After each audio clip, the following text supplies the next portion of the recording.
Rosilene, tem a palavra.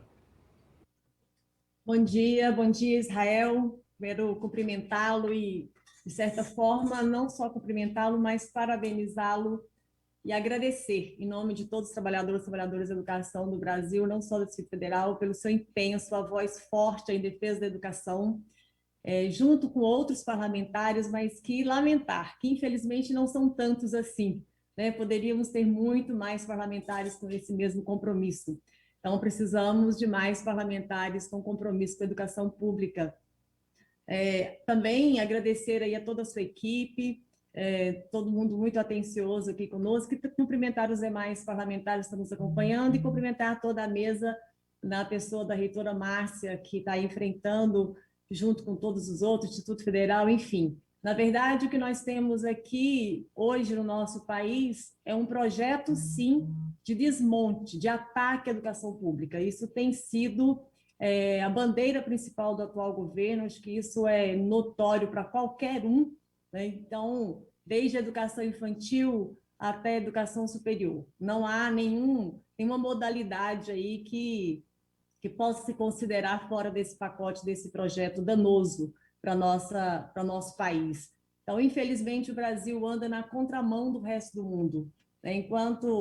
E se utilizando, inclusive, da pandemia para justificar essas medidas. Mas eu acho que é importante, Israel, que a gente recupere que é apenas uma sequência, né, do que vem acontecendo, que começa com o golpe em 2016 e depois vem a sucessão de golpes para a classe trabalhadora. É isso que nós temos sofrido. Todas as reformas, tudo que tem sido feito tem sido realmente um ataque. E aí a população.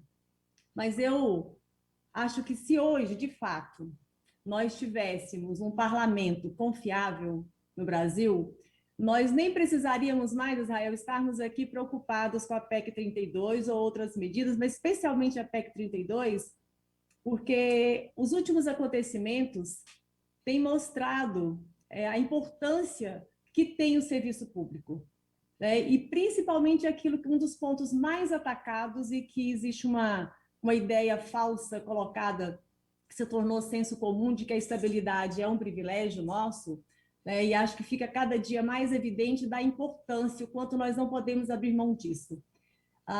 Nós tivemos aí, há não muito tempo, o caso da Polícia Federal, onde se nós não tivéssemos ali um servidor de carreira, muitas coisas continuariam acontecendo. No Ministério do Meio Ambiente, se não fossem também servidores de carreira que pudessem cumprir com seu papel de proteção do Estado brasileiro, as coisas também teriam sido piores e continuariam, né?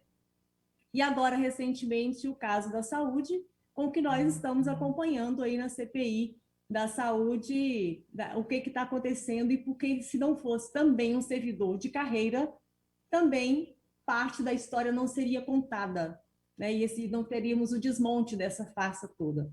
Então, acho que fica muito cristalina aí a razão pela qual muitos parlamentares e o governo defendem tanto a PEC 32 e especialmente a retirada da nossa estabilidade.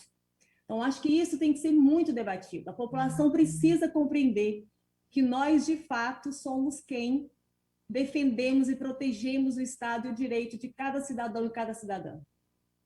E o nosso grande desafio é fazer com que essa reforma seja compreendida pelos servidores e servidoras, mas, sobretudo, pela população. Do que nós estamos falando, do que prejuízo, que esse prejuízo vai além dos meus direitos de trabalhadora. Né? Ele vai muito mais, é a omissão do Estado. O que o Estado quer é legalizar a sua omissão. E o objetivo principal de tudo isso, na verdade, é transferir essa demanda para a iniciativa privada, né? É, de fato, legalizar a privatização, legalizar a terceirização de uma forma escancarada, a Constituição sendo atacada.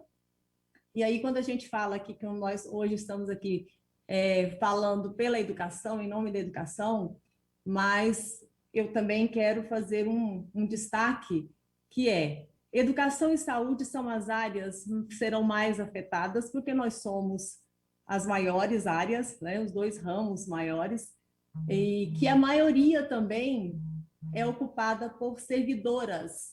Então, nós mulheres também sofreremos aí um ataque maior. E também somos as duas áreas de menor salários, que a média de salário no Brasil afora é de R$ 3.000. Então, é desse trabalhador e trabalhadora que nós estamos falando. Então, não se trata aqui de discutir uma reforma que vai resultar em uma economia, porque a lógica desse atual governo ela é só meramente financeira, né? A justificativa é essa. Então, o discurso que se utiliza para a população é de que nós custamos muito e que servimos mal, que o nosso serviço prestado não tem qualidade, que o que é bom é o que é privado. Então, é essa a ideia que se passa. Então, quando falam, eu gosto muito de utilizar um exemplo da saúde, porque ele é mais imediato, né? Na educação, a gente tem um prejuízo e uma morte, mas é uma morte lenta, porque é uma morte, quando não se oferece uma educação que é um direito de cada um, nós estamos condenando à morte essa meninada que está aí, uma morte intelectual, uma morte social de direito a acesso, né, de igualdade, de a gente combater essa injustiça social através da educação. Mas quando a gente ouve assim, o hospital público é uma merda, não me atende bem, eu não consigo, tem gente morrendo na fila, aí fica a responsabilidade para aquele ou aquela que está ali na ponta no atendimento. É o médico que atende rapidamente, porque a sua consulta tem uma fila lá fora que ele tem que ser rápido, ou porque faltou o medicamento, e aí o usuário vai embora com a imagem daquele rosto que o atendeu e que não o atendeu bem, porque existe uma precarização no serviço público, que não é responsabilidade do enfermeiro, da médica, do atendente ou agente de portaria, mas é a omissão do Estado, que já existe sim, quando não tem o investimento necessário. Então, quando as famílias desejam uma escola melhor para o seu filho, que ela olha para uma escola particular e acha que é melhor, porque ela está olhando o que é mais bonito, o que está melhor equipado, porque tem computador para todo mundo, porque tem uma bela quadra de esportes, mas ela não olha para o profissional, né? Que no nosso caso damos o máximo de nós, mas que o que falta para esse melhor, que é entendido como melhor, na verdade são os recursos que não chegam até as nossas escolas. Então, estou falando disso porque fica essa ideia, né, de que o que é privado é melhor, por isso precisa privatizar, por isso dá mais lucro quando é privatizado. Então, o que nós temos hoje é uma política de privatização. E a PEC 32, ela não é mais do que isso. O que ela quer, de fato, é entregar o Estado brasileiro para a iniciativa privada, e aí vale para todas as áreas. E nós sabemos que a educação pública é que é a educação que atende a massa dos filhos da classe trabalhadora. Eu acho que aqui, eu não sei se alguém de vocês viveu a época em que eu vivi, porque eu sou aluna de escola pública, mas que eu tive, para ter acesso ao que à época era quinta série, eu tive que fazer um exame de seleção, porque não tinha escola suficiente na minha cidade. Então, eu fui para uma espécie de um mini vestibular. Com 10 anos, fui fazer um processo seletivo. Meu irmão não passou, meu pai teve que pagar uma escolinha particular para ele, porque não existia. O acesso não era garantido a todo mundo. Isso foi em 75, 74, 75. Então, nós conquistamos, na nossa Constituição, o acesso, a universalização ao acesso. Aí eu concordo com o Rogério, quando ele fez, viu, Israel, aquela observação da coisa da qualidade. Você não deixa de ter razão, porque na medida em que a escola passou a ser para todo mundo, é claro que aí o Estado também passou a achar que não precisava ter tanto cuidado, investir da mesma forma, né? Porque não era mais para uma parte privilegiada assim da sociedade, passou a ser para todo mundo, então não precisamos investir muito nisso, porque é para todo mundo, para qualquer um, para o filho trabalhador, não precisa ir muito longe.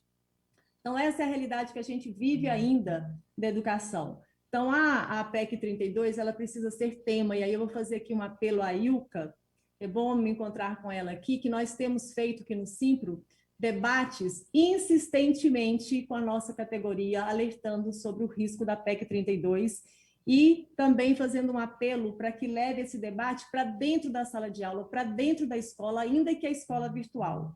E é isso que eu faço o apelo aqui, para que a PEC 32 seja pauta nas nossas coordenações pedagógicas, que seja pauta nas reuniões de pais. E nós não podemos abrir mão de fazer esse debate com a comunidade, mostrar a eles o que nós vamos perder, o que eles estarão perdendo com isso.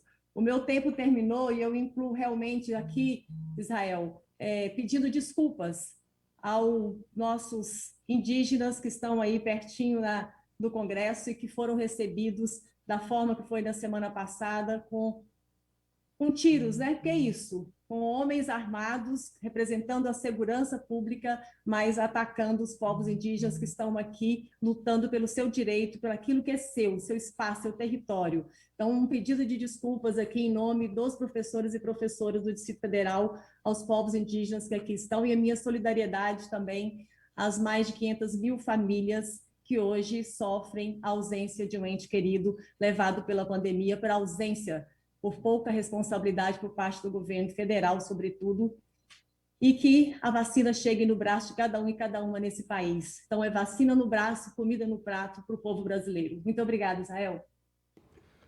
Rosilene, muito obrigado pela sua fala, uma fala muito clara, coerente e que gerou muitos comentários aqui no chat do nosso iDemocracia. Fico muito feliz pela participação das pessoas pela internet, isso é maravilhoso.